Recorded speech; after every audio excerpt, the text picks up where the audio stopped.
Hi, this is Rob Packard from Medical Device Academy. This is a short webinar explaining how to find your organization ID number if you're applying for small business status. So the first step is to go to Google because it's the best search engine out there. And the first thing you do is you type in FDA user fee payment.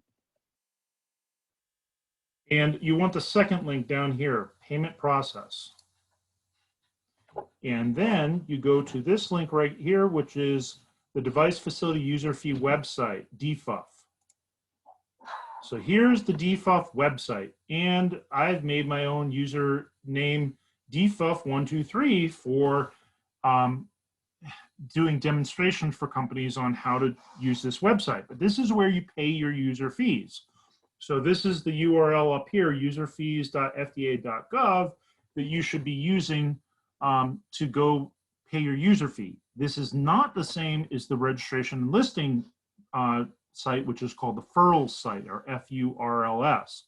I believe there's a payment instructions down here, so you could watch the step-by-step instructions that the FDA gives you. But I'm going to give you my own training on how to do this. So if you're trying to apply for small business status and you need this organization ID number, it's really easy. You go in and you create your own user account. The new user, click on that little blue bar there that says new user, please create a user fee account. And once you've created that account, and it will take you probably about 10 minutes because all the company information and password selection. Once you finally get into the system, so I'll click on and log in, you'll come to a screen like this. At this time of the year, it's really simple because 2020 is all gone, and now we're in fiscal year 2021.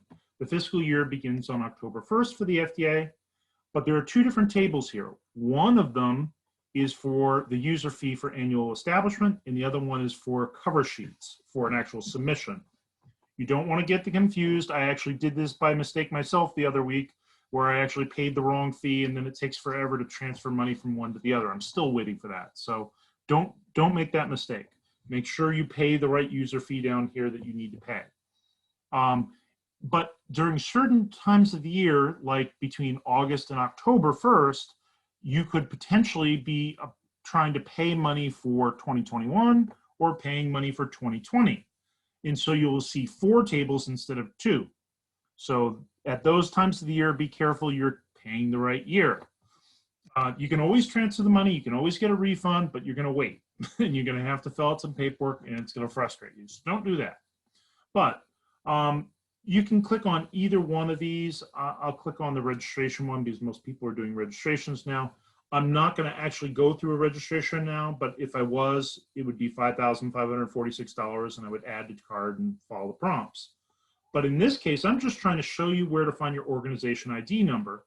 So you go up to these icons at the top. There are 6 of them, and you want the one that says profile. You click on the profile one, and that's where it gives you your organization ID. So as soon as you create your account, you don't even have to pay any money. As soon as you create your account, they give you an organization ID, and that's the one that's associated with your business name and your address. You can update the address, but that business is now, that EIN number that I have grayed out here, that EIN number is associated with that organization ID that the FDA assigned automatically, and that's what you need for your submission. You don't have to make a payment, don't have to pay your establishment fee. If you're just applying for small business status, so you can do a 510K, you just need this org ID number, and you put that in your application form. I hope that helped everybody. If you need further help on this, just schedule a meeting with us on our website. On the Contact Us page, we have a Calendly link.